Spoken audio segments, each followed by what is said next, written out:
being overconfident? Am I becoming complacent about complacency? I think you are. Oh, he's not the Messiah. He's just a very naughty boy.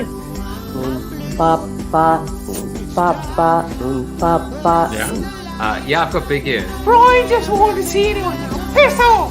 That's the one, because you literally complete me, and we complete each other. You've obviously encountered discrimination in your own life by virtue of being Australian.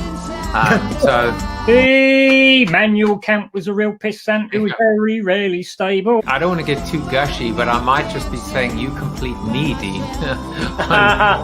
P&G now stands for Pritchard and Good.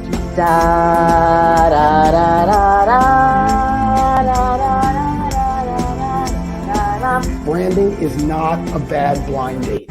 Look at you! You are insane! How did I do that? You're How insane! did I do that? You're insane! Welcome everybody to Corona TV. It is Thanksgiving week, and I am just oozing and exuding gratitude and thanks for all of you and for the opportunity to be on with you every single day during this unprecedented period in our lives. Today is going to be a great, phenomenal show, and it's just going to be jam-packed, and I'm just super, super excited. I know I say that every day, but I really mean it today. Today's also Celebrate Your Unique Talent Day. And one person that has a unique talent, she actually has many unique talents, is my wife. And I wanted to actually take this opportunity to tell you guys about a new venture of hers called Things I Love 203. Terry and her business partner, Dory, every single day post twice on Instagram, and it's things they love. It's two different categories. One is design in terms of apparel and fashion, and the other one is design in terms of furniture, in terms of interior designing. And they're both very talented, and they're building a little business. And, you know, so many people are doing that right now. These are times for entrepreneurs to show themselves, whether it's starting Corona TV or whether it's starting Things I Love 203. So today, I think officially I can now say that the sponsor of today's show is Things I Love 203. And I just wish them luck.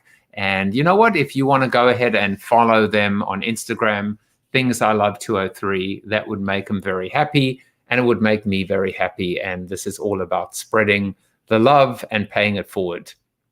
Tomorrow, speaking of love, I get to have a bit of a love fest with 9 previous guests. And Lisa and Richie, you know, and you'll find out more about them soon enough. You guys are now part of this community. Every single Friday from December onwards, I will have up to 9 previous guests on the show every single Friday. Can you just imagine what a buffet or smorgasbord this is going to be like? I'm super excited. The diversity of opinion, the diversity of backgrounds, of perspectives, it's just going to be awesome. But today we're going to focus on the ultimate awesome, Lisa Kohn. She is the award-winning author of To the Moon and Back, A Childhood Under the Influence, and The Power of Thoughtful Leadership. Not thought leadership, thoughtful leadership. She's a keynote speaker. She's an executive coach, and she is a survivor of a real life cult. And we're going to find out more about her soon. But first, we're going to do a little bit of a seated soliloquy. And today, we're going to focus on something that I'm calling culty. Over the last, 150 interviews, give or take, we've discussed certain common themes. And one of those common themes, or one of those words, is the word culture. Now, you would have heard me say, remember, you can find the word cult in culture. And I feel a little bit foolish today because my guest was part of a real life cult and successfully was able to survive it. To quote Lisa Kohn, We are all, every one of us, susceptible to cults and extremist organizations, all of us except sociopaths and people with extreme psychosis. I certainly hope that excludes all of you. It's a scary thought, especially when we're living through a time when 51% of the US population believes that 47% are part of a cult. And guess what? The same applies in reverse. I think there are probably some hard and fast definitions of what it takes to make a cult, well, culty. A cult checklist or a cult list, if you will. Perhaps I should have read Cults for Dummies before having Lisa on the show. Well, here's another thought. Is there such a thing as a good cult versus a bad cult? For example, is being a diehard sports fan grounds to be part of a cult? Well, I guess part of that answer lies in what you're prepared to do or how extreme you are in order to fit in, stand out, or earn your spurs. In my writings, I've touched on another concept, the concept of zealotry. The Z of zero in my book of the same name, well, it stands for zealot and represents advocacy, or in this case, extreme emotion. I love you, I hate you, you rock, you suck. Perhaps Lisa will put me in my place today, or perhaps she'll help be my guide, my Sherpa, my shepherd, help focus me to match the content with the context. I have no doubt that I will emerge smarter, clearer, and more enlightened as a result of this encounter. For now, let me say this. Extremes are only powerful when they are short-lived and a means to an end, and that end is balance, equilibrium, a healthy and happy medium. Not a cop-out, not fence-sitting, not vanilla, but in fact the best of both worlds, the best of both extremes. And so if it transpires that the path to culture passes through cult, then perhaps in this case, the end does justify the means. Well, now it's time to go through our birthdays. And, we have a few, not many actually on Facebook, but a friend of mine and Richie's, Derek Hewitt, happy birthday to you. Janet Bayliss and Gordy Abel on Facebook. And then on LinkedIn, a whole bunch of birthdays, including Scott Drummond, Chris DeMaio, Timothy Shea, Guy Abrams. So hope you guys are having a good day. Well, it's time to bring on Lisa. And let me just tell you something briefly about her. She's the author of the memoir To the Moon and Back, A Childhood Under the Influence, as well as The Power of Thoughtful Leadership. She's a writer, a teacher, a public speaker. She owns her own leadership consulting and executive coaching firm. And she works with others to bring the tools, the mind shifts and practices that she's found and hopefully have helped her heal, as well as the hope and forgiveness that she's been blessed to let into her life. She'll tell you that she's a native New Yorker, but she currently lives in Pennsylvania. So we'll have to ask her about that story. But before I bring her on, let me bring on someone who, without him, she wouldn't be here today. A friend of the show, a previous guest, Mr. Richie Glassberg. Richie, welcome back. Hello, Jaffe. I feel like I'm a Jaffe Juice regular now. Thank you for having me again. Well, thank you for making all these wonderful recommendations. You're paying it forward by sharing your personal network, in your inner circle with myself and with all the people that watch the show. Tell us a little bit about Lisa, your connection to her, and why you recommended that she comes on the show. Well, I think after this hour, everyone will understand why I did this. But I think what you've been doing over these last 150 episodes is bringing out incredible voices as people look on how to lead their lives, live their lives, and how to just exist in this industry and other industries tangential to us. And I think I met Lisa in 2015 after we sold Medialets to WPP. WPP does something very interesting. They assign all, hey Tom Morris, they assign all new subsidiary CEOs and people that companies they buy an executive coach. A couple reasons. One, to help them with the culture of WPP. I think that's a really fascinating thing that they did. And I loved it. And I've always been open to coaching. And so I thought it was great. I went in with a really open mind. She blew me away, Jeffy. She was such an amazing talent and such an amazing executive coach. I read her blogs all the time. Her most recent book, To the Moon and Back, is just incredible. And you know, after my turn on your show, you said to me, who else should we have as we broaden the world? And one of the things we talked about was Lojo Rinsler and meditation. And I immediately came up with Lisa and her book, because I think she has such a powerful message to people.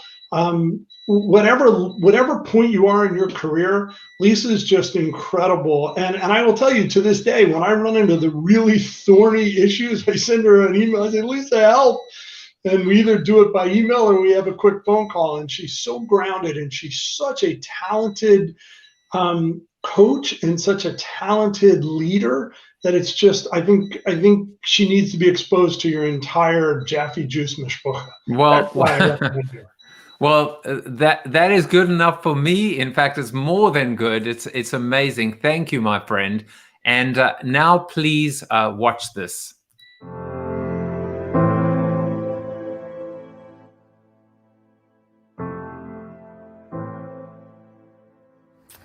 I grew up between two very different worlds. My parents split when I was young, and I lived with my mom. My brother and I lived with my mom. And when I was 10, she joined the Unification Church, the Moonies, and I went along with her. I was a card-carrying member.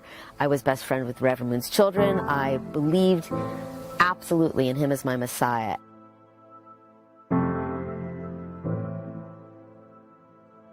On the other hand, I believed in the church, but I never lived in the church. When my mom left to join the church, we ended up living with my dad, and his life was a life of, I describe it, of sex, drugs, and squalor in New York City's East Village on the Lower East Side. And I begged both my parents, please let me live with Mother, and they both said no, and I ended up with my dad, and I never lived with my mother again.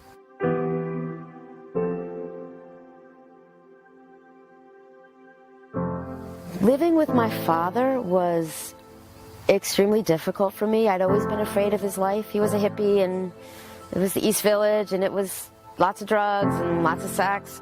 When I was doing drugs with my dad, I, for the first time, thought he liked me and liked being with me, and it was fun. It was something we had in common, and I'd wake up in the morning to go to work. I was waitressing, and he'd still be up from the night before and offer me some. It was something we shared, and actually stopping, one of the hard things was losing that connection with Danny, my dad. But every weekend, every church holiday, every summer, whenever I could, I would go to the church. We would either go to visit my mother, we'd go anywhere, always to a church center, always to be with church members. It's all I ever wanted to do.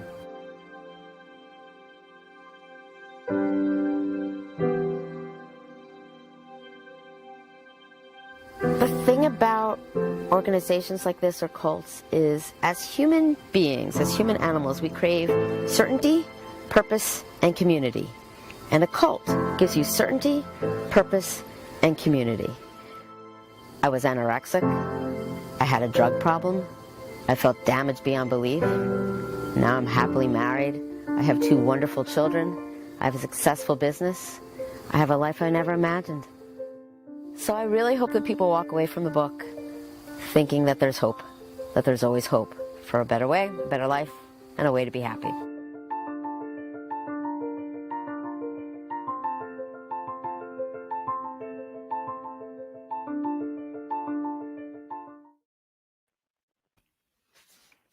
Welcome to the show, Lisa. Wow, thank you.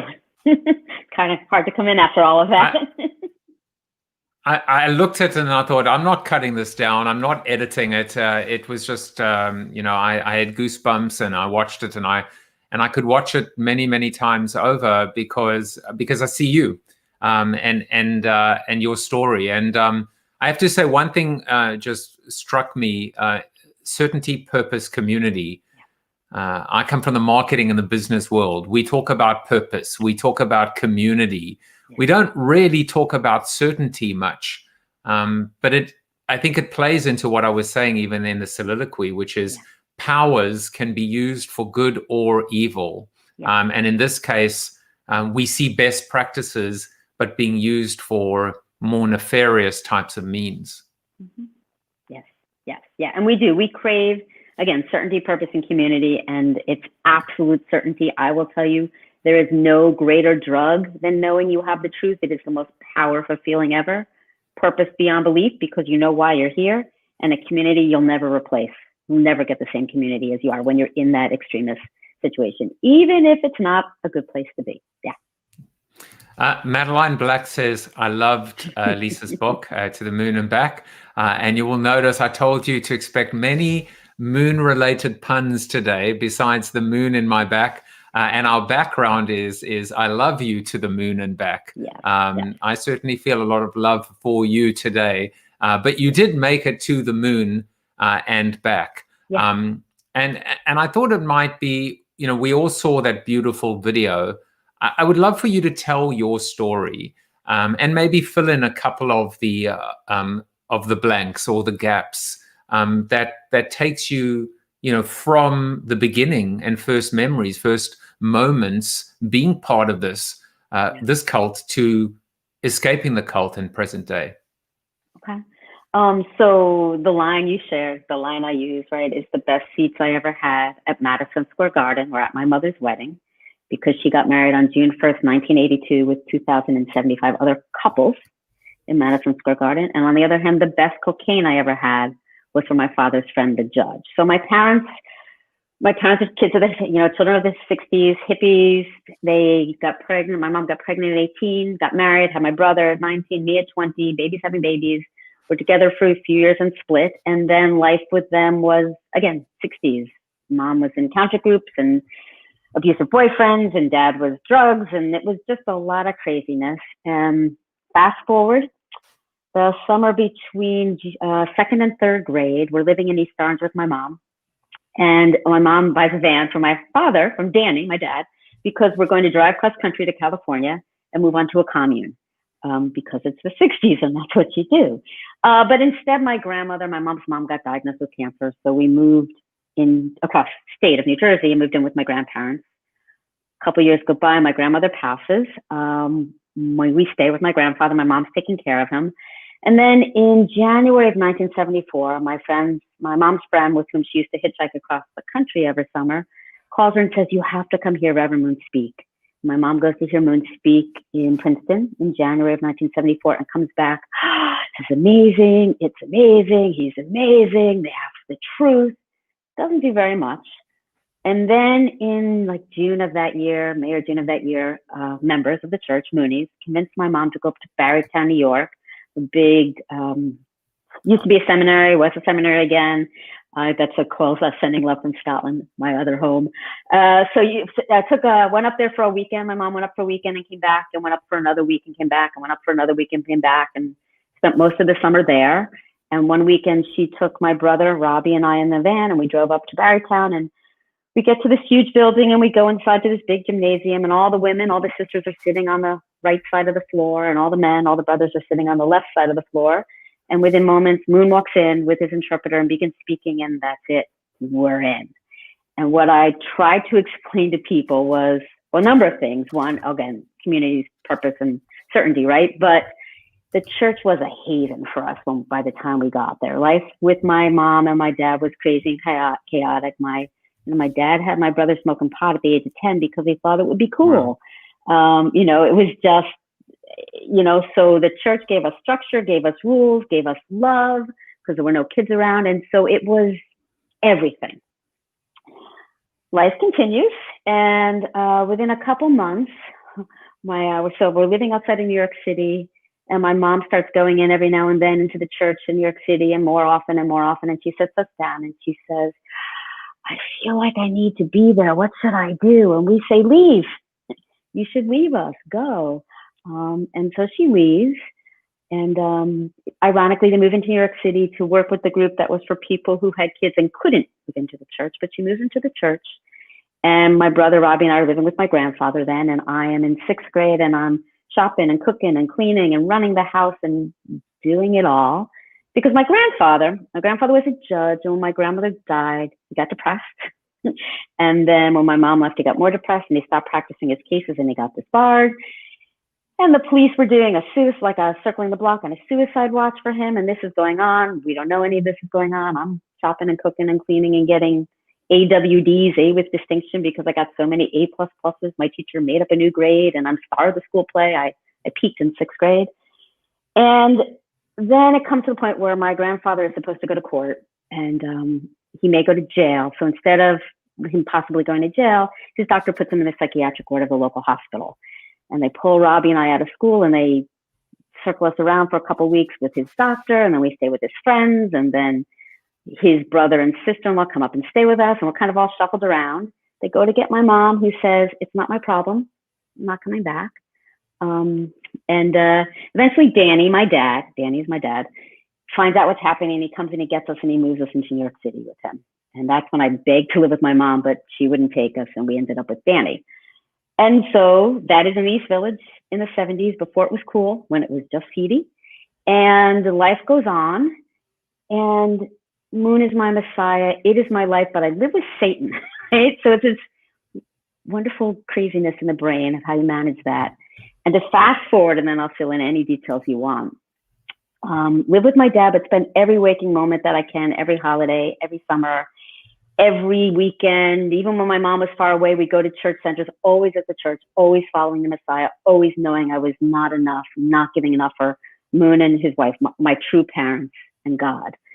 And then the summer between junior and senior year of high school, my dad sends me to music camp. And to this day, I'm convinced to keep me away from the church, because 1, I always went there, and 2, he never spent money on me. It was always on drugs and Baroque quarters at that point. So he sends me to music camp, and I become friends with people who, for the first time known to me, are gay and or bisexual, which is a huge sin in my church. So I write my mom and I say, what do I do? What do I do? And she writes back and she says, they're evil, they're sinful. You either stay away from them or you convert them.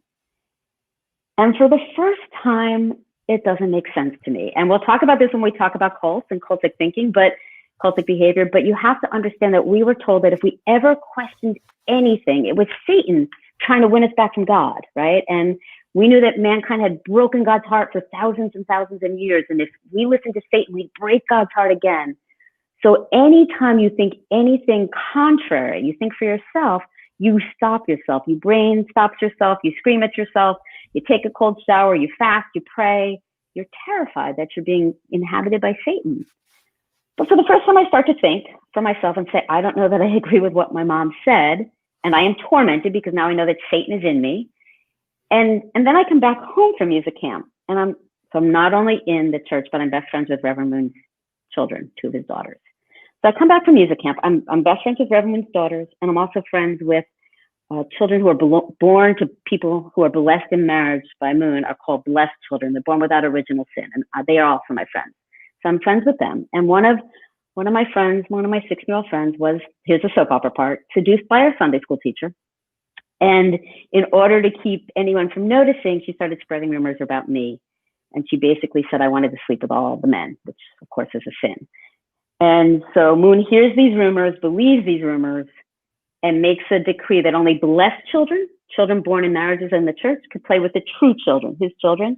In other words, to keep me away. I like to say my Messiah banished me. So I come home from music camp knowing I'm sinful and inhabited by Satan. And then the Messiah banishes me because he must know it too.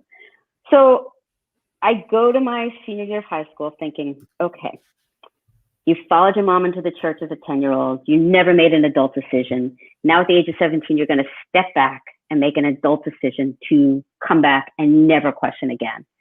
And I pull away from the church a little bit. I spend time at home on the weekends with Danny. I spend more time with friends at school in New York City. And I find love and acceptance there that I hadn't found in the church. And I'm getting more confused. And then I experiment with alcohol, and I throw a party, and I get drunk, and I kiss a boy, and then I have a boyfriend, which is the huge sin, right? Premarital sex is the fall of man in our church. So this is the end of senior year of high school. All hell breaks loose. Everyone freaks out. And I go off to college the end of the summer up to upstate New York to Cornell, and my boyfriend stays in New York City. and I'm determined to break up with him, and I do not. And that's when I just slowly, as my brother said, I never left. I just slowly drifted away. And then I went on, and I can talk about that as well, this huge path of just punishing myself and self-destructing for choosing. I believed in the Messiah, I just couldn't do it. So I needed to die.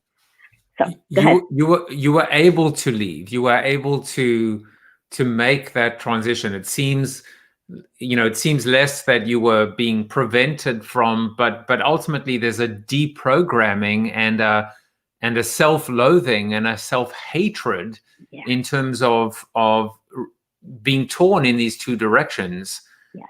Yes. I mean, that in addition to all those traumas, and it wasn't just one trauma, it was many traumas. And, the one thing that struck me in your story is how, AWDs as opposed to DWIs, right? You were just plunging yourself into cooking and cleaning and housework and your studies. And it was the only way that you were able to find that sanity in all of this chaos.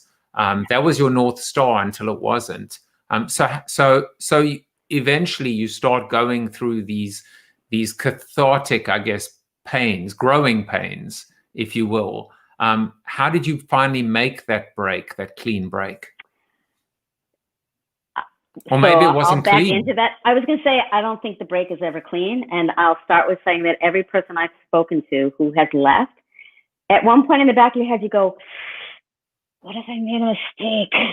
What if I die and I find out it really was right? So a clean break is and I know he's not the Messiah, and I know it's not true, but there's really no such thing. Yeah. So so when I left, when I started to leave, I have a dear friend from college, and I spent many, many nights saying, what if it's right? What if it's right? And he finally said to me, what if it's right, but it's not right for you? And for whatever reason, that is what I clung to.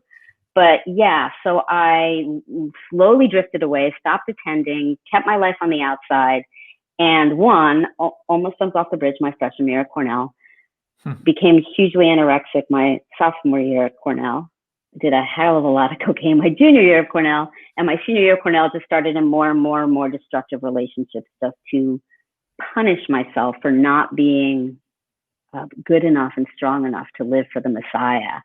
And it wasn't so, and I leave college, and I just shut down. Like, I just would never think about my past, because if I thought about my past, I deserved to die. And that belief is still, kernels of that are still in me at this point. It's crazy, but they are. So I leave, I finish college, and I get involved with someone. My dad, Danny, owns a restaurant at this point, and I get involved with someone who works for him, who's the chef there, who drinks a hell of a lot and is really mean to me when he drinks. And I get engaged, and I'm going to marry him because I can do it. And one of my family members sends me to Al-Anon, the 12-step program for those of us with our arms around the alcoholic. And I go to the meeting going like, tell me he's an alcoholic. There's no way I would ever be with an alcoholic. Because one, I completely don't realize what my insides are like. And two, I'm highly functional on the outside. As you saw in 6th grade, I can do it all and look like I'm fine. And so I crawl into Al-Anon only to discover that there are a multitude of reasons. My dad drank drugged every day of my life. My grandfather was in AA for 5 years before he died. My grandmother, my dad's mom, was addicted to many different things. Oh, and I grew up in a cult. Right? And that's when like the floodgates broke open, and I was like, oh my God, I am damaged. Look at my childhood. Look at all the stuff that happened to me. And that was in the late 1980s. And since then, it's been a long journey of learning and healing and growing and changing. And I will admit, so my memoir came out 2 years ago, just over 2 years ago. And when it came out, I think I still thought I was damaged. And I'm not damaged. I have damage. I have scars. It's a whole different thing. But as you said, it's like carved so deeply, especially when you grow up in it. It's carved so deeply into your brain that it's very hard to extricate. I will tell you, the book came out 2 years ago. When it came out, I learned a lot of horrors about the past of my church, about the cult. And for a long time, I could not speak negatively of Moon. Like I would do like that. Like I could not talk negatively of him because my brain was terrified to do it. So it does things to you, especially when you grow up in it. It does things to you. It's interesting. Even one letter, the difference that one letter can make. You said, "I'm not damaged. I have damage. It's almost like saying I have baggage. We all have baggage. We all have some form of damage, but we're not damaged with a D, you know, with an extra D. And I think, I mean, that tiny little nuance is huge. I want to go back for a moment to the beginning. What was your first memory as a kid? I don't mean just in general, but what was the earliest recognition about life, you know, life as you knew it to be normal? What do you mean by life as I knew it to be normal? What does that mean to you? As part of this cult, you know, as part of, like, what was that first memory or moment for you that said, this is who I am, this is my life? I mean, I do remember going into this. So pulling up with, back a little bit. So my mom, yeah, she left us, right? But before she left us, she came more alive. She was so excited and so happy, and I mean, Moonies were happy, right? And so joyful with God and truth. So it was a good feeling. And so by the time she took us up to Barrowtown, it was like, I want to know what she knows. I want to believe what she believes. So like, memory is a weird thing. Like, I will be the first, I can give you a story of how weird memory is, and whether or not it's true, it's very strange. But I do have visceral memories of sitting there when Moon walked in and first started talking. And I just know that we were surrounded by so many brothers and sisters, church members, who just adored us, because I was 10 and tiny. I'm still tiny. And my brother was 11 and tiny. Yeah, and I have visceral memories of, you know, standing in the old seedy Times Square with a bullhorn on a box, preaching about pornography and sins and come to God, and it all. And that was normal to you, you know. It was absolutely normal. And so, how could any child know what is considered to be normal? What is considered? I was thinking, you know, fast forward now in your capacity as a coach, as a mentor, as a leader. I was thinking, look at our kids in this era of social media, where they conduct their lives almost in fear of displaying who they are on the inside to the outside world, and that is considered to be normal to them, and it's not normal. How do we find that rubric or that benchmark to determine what in fact is normal? So I will say that I had a button in college that said, "Why be normal?" Right? Because I think normal is highly overrated, whatever it is. That said, yeah, as a kid, whatever you experience, you think it's normal. Like, you don't know that it's not what other people experience. And I will tell you, I mean, I always knew my childhood was weird. Okay. I can give you the story of my dad with showing up at my 5th grade play with his bald head and a top hat, and he had a tooth knocked out in a bar fight, and he made it into an earring, and it's hanging from his ear. So it wasn't normal, but it was my normal, right? And it wasn't until I would tell my story in Al-Anon and people's jaws would drop. You'd be like, oh, there's something weird there. But I think normal is highly overrated. I think what's more important than normal is authentic, right? And real. Like, who am I authentically? This is where I go into my coaching stuff. Like, who am I authentically? Who is really me? What's my best me? How can I show up as my best me? But normal is all about social comparisons and what's right and what's wrong. And I do believe there are some things that are really right or really wrong, like my childhood, but it gets a very slippery slope. So instead, I wouldn't want kids to reach for normal. I want them to be able to be themselves. I love that, because it does come down to this idea of you lived a highly unusual life and childhood. You were happy. You thought you were happy, but ultimately, is normal playing it safe? Is normal conforming or conformist, or is normal individuality, identity, blazing your own, as you say, authentic path? Yeah. I like the second definition better. I think we get caught in the first definition. I think we get caught in what will other people think and what do other people do and what should I be doing versus what's true to me on the inside. Yeah.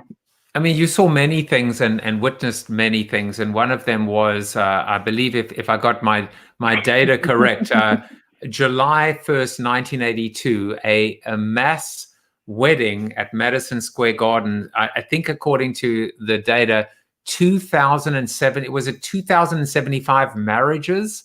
Couples, yes. 2,075 marriages, yes. And by the way, I went and looked very carefully, and I found Waldo, by the way. There he is.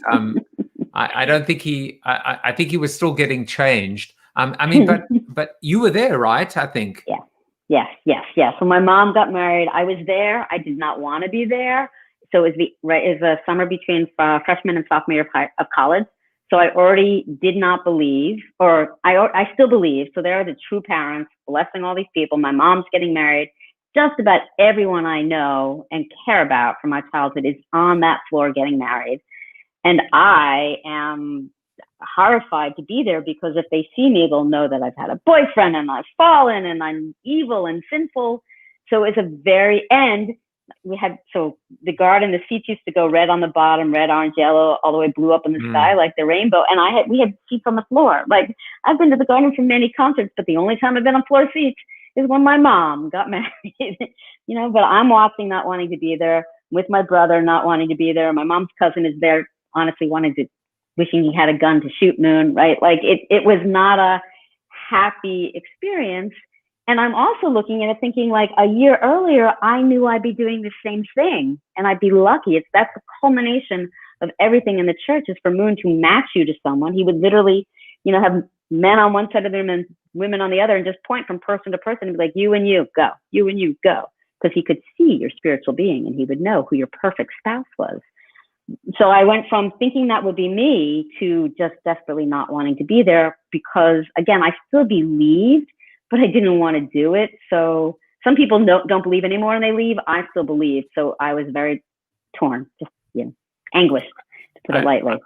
I see the juxtaposed acceptance versus rejection, the need to be accepted, the fear of being rejected. Tom Morris says we crave certainty, purpose, and community. What's odd is that uncertainty can be a gift, but a lack of purpose and community are typically harmful. So it's interesting to see them play, juxtapose. You wrote this phenomenal article, and I'm going to just put that into the comments right now. And you introduced this concept which I'd never heard of before, but something that I thought was quite profound, which is post-traumatic growth, not PTSD, but PTG, post-traumatic growth. I wonder if you could define this idea of growth after and through trauma. Yeah. So PTSD, post-traumatic stress disorder, which many people have, unfortunately, many people have now due to COVID and everything going on. So, and that's the concept of you go through trauma and it stays with you and stays with you and stays with you, especially if you have complex trauma, like lots of different sorts of trauma, like I had. Post-traumatic growth, the concept of that is that you go through something and you learn and you grow from it. You go higher. You don't even go like post-traumatic stress. You go post-traumatic stress disorder, PTSD. You might like go down and then come back to where you were. Post-traumatic growth means you go higher in your self-actualization and your self-love, in the way you engage with the world and with life. And so it's really about it. So I'll put it this way. A lot of people reach out to me. I love when people reach out to me. My story is unique. Only Robbie, my brother, has some of the same story, but the themes are universal. So I hear from people all different things going on in their life. And I got on Twitter or Insta or something, some young adult or late teen reached out to me and gave me this list of all the trauma that was going on for them. And this is what I said. I said, I wouldn't wish trauma on anyone, but I do know that those of us who go through it and not just survive, but thrive through it, have an appreciation for life that people who have not suffered trauma don't have. And that is one of the key things of post-traumatic growth. So literally, I will look outside. If I look outside the window now, I'm like, I see the blue sky and I'm like, God, life is amazing. Not everybody has that outlook. And I've trained myself to have that outlook. And it doesn't mean I ignore the negative, but I see the beauty. I appreciate things. I have deeper So it's about I'm looking again to make sure I get it right. Appreciation of life, relationship with others, new possibilities, personal strength, and spiritual change. All these internal growth processes that also engage in how I externally relate with the world, that really gives me an opportunity to say, that stank, right? That was really blank, which I maybe won't say on live TV, but look how I can grow. I've learned from it. I've left stuff behind. That depth has allowed me to see more beauty in life. That depth has allowed me to care more and realize I have a certificate in positive psychology, where post-traumatic growth comes from the study of positive psychology. And I have the appreciation for life and the ability to just look at what is possible and what I can learn from it and how I can share with others. And when I got my certificate in positive psychology, they gave me a nickname of it, Love Embodied, because my life purpose is to love, to be loved and to love, to give love, to share love. I like to say with my clients, I appropriately love my clients in all the appropriate ways, right? I love to love people. And it's part of who I am, probably where I always was, maybe true, but it's also where I've come from, having gone through what I've gone through and then looked at it and kind of torn it apart and hashed it through. Long answer. There are many key points. That would be one of my colleagues from our CAP, certificate in applied positive psychology. There you go. Hey, Carrie, welcome to the show. I think I want to kind of just recap a few things that you said, which I think are so important, and also just paraphrase.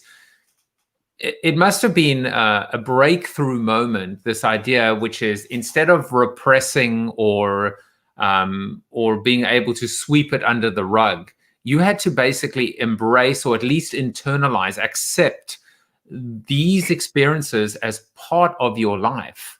And I know in reading the article how you swore and cursed, at the psychologist that told you this, but I think it's so important, and that coupled with this idea that these events make you who you are, but they don't define you.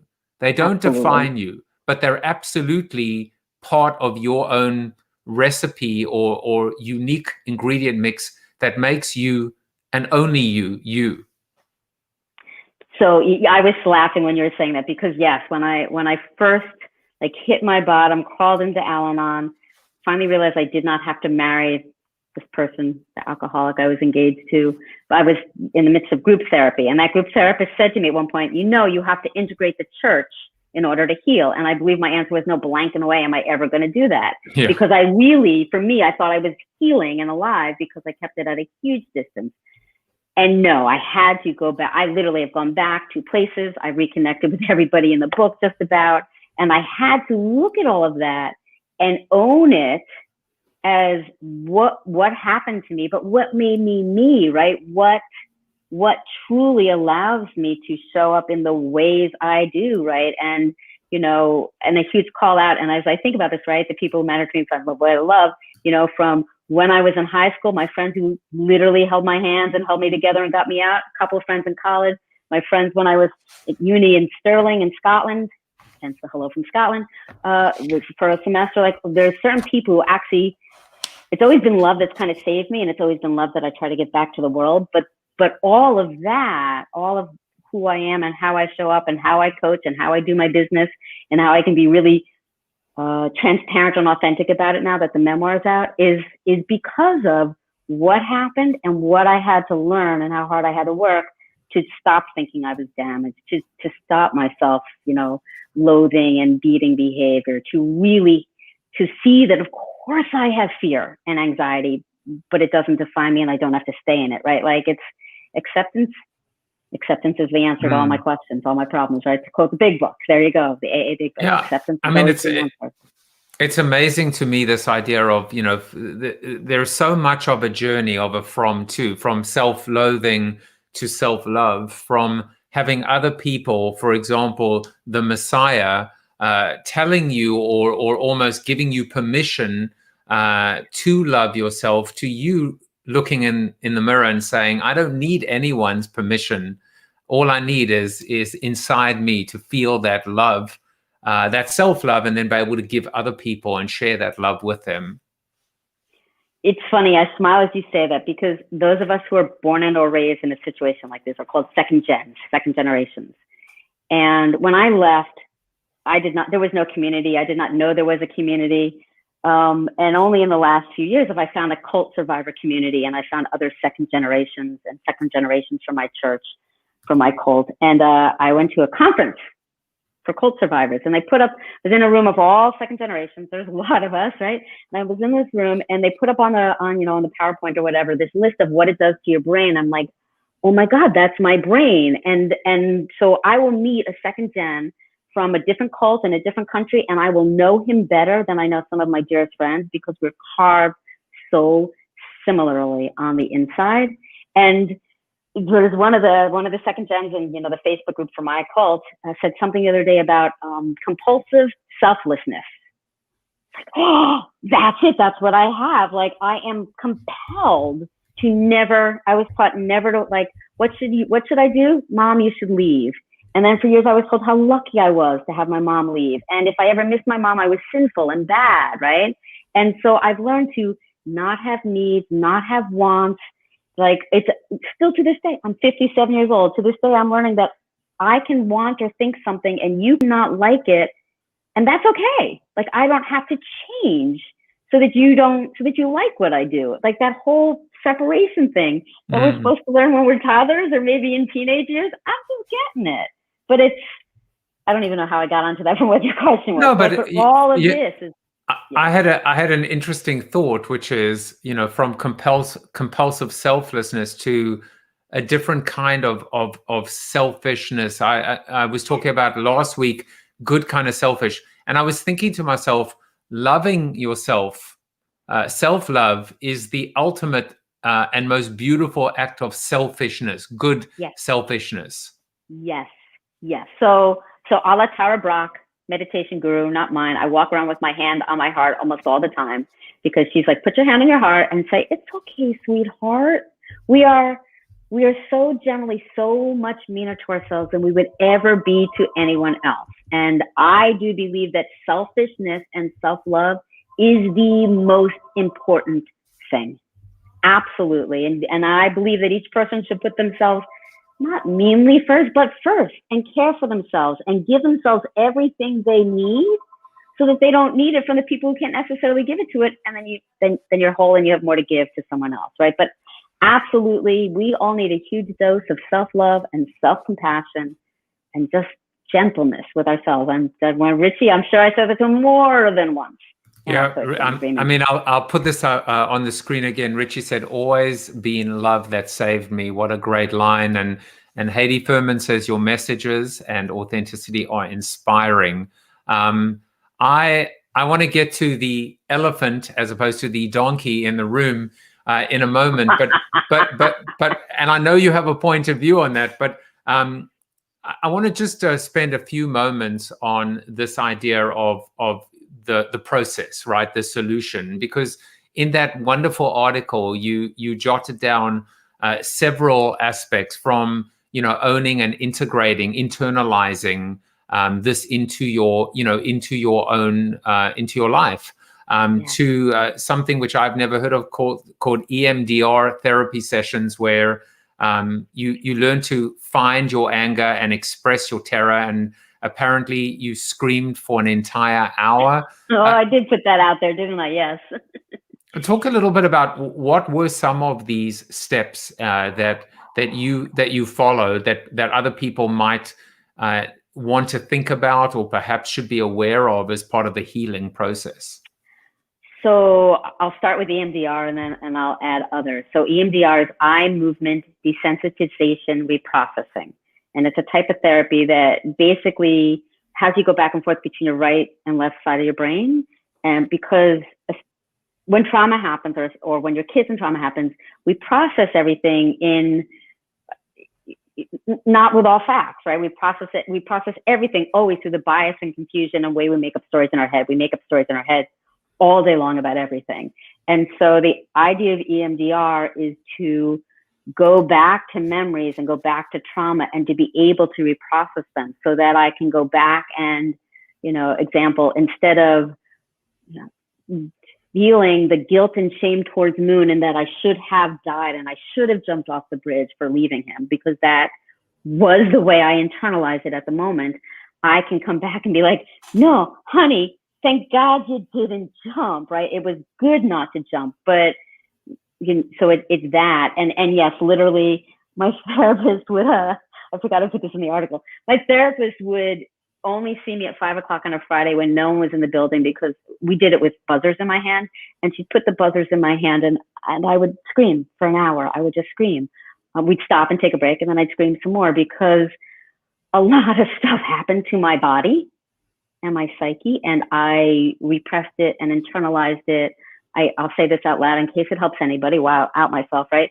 I ended up in EMDR therapy because my body started doing these convulsion reactions, and it would be like I was throwing up at not, and it can happen all sorts of ways and all sorts of weird times.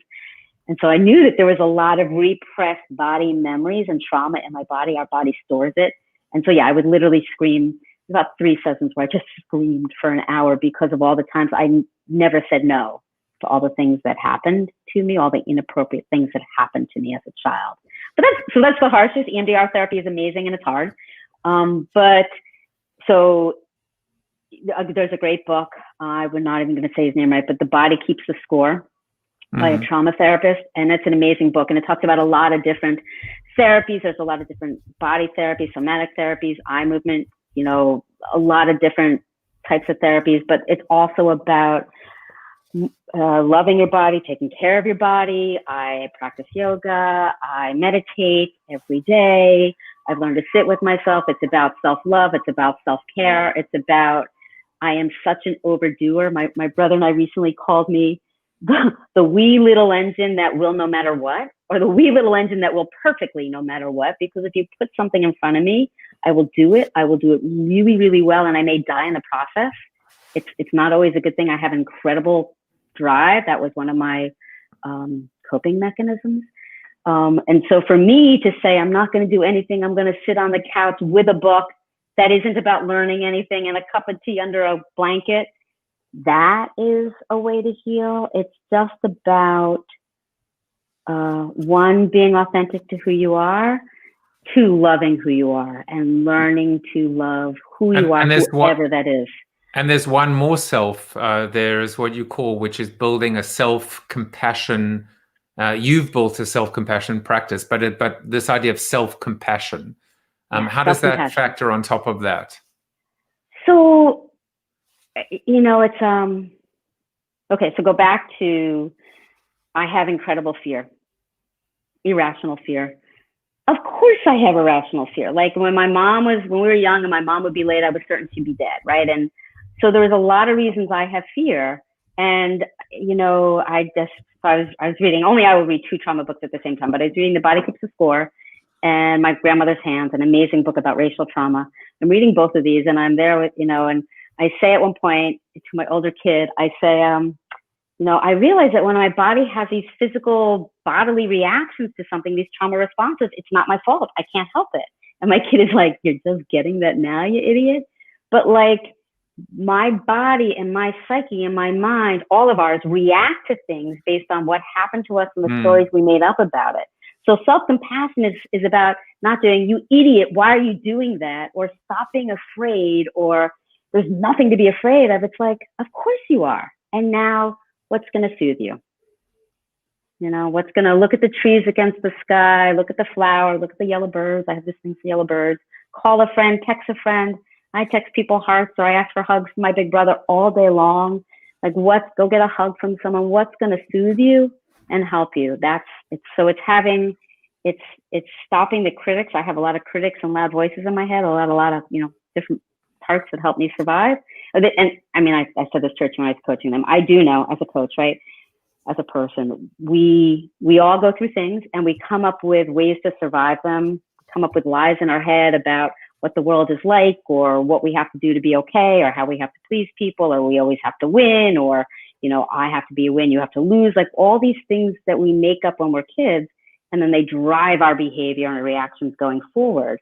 So how do I take a step back and say, well, of course you have this huge drive and perfectionism. And of course you're scared not to go into it and not to do it, but you know what? You don't have to do it. Okay, go make a cup of tea. Go have a grape. Go walk around the block. Go look Lisa, I always have a quote in every episode, and I think this quote was made and meant for you. It is easier to influence strong than weak characters in life, and that was said by Margot. I don't even know if I can pronounce that correctly. Asquith, a British socialite, author, and wit. But I think it talks about strong people and strong characters. You know, to quote Richie, he says, "You've taken all of this trauma, all of these unique life experiences, and you've poured it into your executive coaching, your blogs, your work. It is truly incredible." And so I would be remiss if I didn't give you an opportunity to talk about your practice, not just obviously this incredible memoir, or even The Power of Thoughtful Leadership, 101 minutes to bring to being the leader you want to be. But I would love for you to tell us a little bit about the work you do now and how you're helping other people. And I think it's so obvious just to be able to say, people think they've got issues and problems and challenges in their lives, and then they read this book and they realize, not only what you've overcome, but the smile on your face. It's infectious. And by the way, you're sounding very much like a New Yorker with some of these responses. I like them. You can be an honorary New Yorker. So tell us a little bit about your business. Well, first of all, I'm not an honorary New Yorker. I am a New Yorker. This is a New York City subway token around my neck. All right. I stand corrected. So my practice. The company is called Chatsworth Consulting Group. We are a leadership development and executive coaching firm. We talk about thoughtful leadership. No surprise from what I do. It's being present, authentic, and intentional. And we do everything back when we could, right? From full-blown, multi-day customized leadership programs to one-off inter and interpersonal skills programs. We work a lot with executive teams, leadership teams with challenges to have strategic conversations, tough conversations. I have an ability to read the room. I don't know why, figure out what's going on and help people have those tough conversations. And then one-on-one as executive coaches. The great thing about the book being out is that I get to bring everything into it. I had a client when the book came out, when the memoir came out, he said, "We always knew you were great at what you did. Now we know why," right? Because I do just want people to find themselves and see how they're getting in their own way and how they can be happier, healthier, wholer, and connect more effectively with you. And then you know what? The business does great. Whoops. Sorry, I got all excited. I talk with my hands. I know. I like that. Even the camera got excited. The camera got excited. It was like, whoa. One of the things that we're doing this whole week is I'm asking all of my guests one question. And I would be remiss if I didn't ask it to you, which is, Lisa, what are you thankful for? So I'll start to say that it's going to be a long list. I won't give you all of it. I do practice thankfulness and gratitude and appreciation every single day. It is a life changer for people. But first and foremost, my kids. I have 2 kids, 2 little kids about that big. I healed my whole self by being a parent to my children, my family, and the ability to touch lives. I'm going to cry. When I did this, I didn't really think it through when the book came out, when the memoir came out. But I've said for a long time, if telling my story can help other people, then it is all worth it. And I am wholer. I have a tattoo that means I'm whole. I'm wholer than I've ever been and ever thought I would be. And I am so lucky to have the life I have and to be able to talk to people like you and spread a message. So. Well, I certainly know what I'm thankful for. I'm thankful for this opportunity to get to know you. I've provided links to both of your books in the comments below, as well as that wonderful article you wrote. I know that we are going to spend a little bit more time together on our Zoom after show. And if you want to join us, please come and join us. You can find out more about Lisa. You can ask her questions. I know one of the questions that came in was about that elephant in the room, which of course is a political one, right? Which is, I think Tom asked, does Lisa think political movements can become cults in the stricter sense? And do you have a unique point of view on what's been going on in the US? don't answer that right now. But before we go, just a few other things. It's interesting. I asked you about some fun facts about you. We found out that you still can't swim, or can't swim, I should say. We found out that you are the most nervous you ever get is when you're teaching presentation skills to your 6th graders. But the other thing that I found very interesting is you're still a rule follower. That is the biggest disconnect for me. You seem like a rule breaker. So I would just like the final exchange between us just to talk a little bit about who you are now today, 2020, going into 2021, with everything that has led you to this point. What is one thing that just describes you to a T? Love. That's why my nickname is Love Embodied. So yeah, I do. I have to work hard. I said that to someone once, I'm a rule follower, and she's like, no one would ever look at you and think you're a rule follower. I am learning not to follow rules, but it is carved into me. But to describe me to a T is, again, my life's purpose is to love, to spread love in the world. I believe in love. I believe in people. I'm so lucky to have love. That's the essence of me. So, well, you know what? We've had this theme of love. It never gets old. It never will get old. I have loved our time together. And as a friend to the show, Chuck Norris, would say, he normally gives his opinion on our guests. You are going to be no different. You are Chuck Norris approved. There you go. Thank you, Lisa. And let's head over to the Zoom after show. Bye-bye. Head on to Zoom. Thank you for watching Corona TV with your host, multiple author, and global keynote speaker, Joseph Jaffe. Corona TV is the show about hope, positivity, optimism, and if there's time left over, a little bit of marketing. The after show on Zoom starts right now at bit.ly/Corona TV After Show.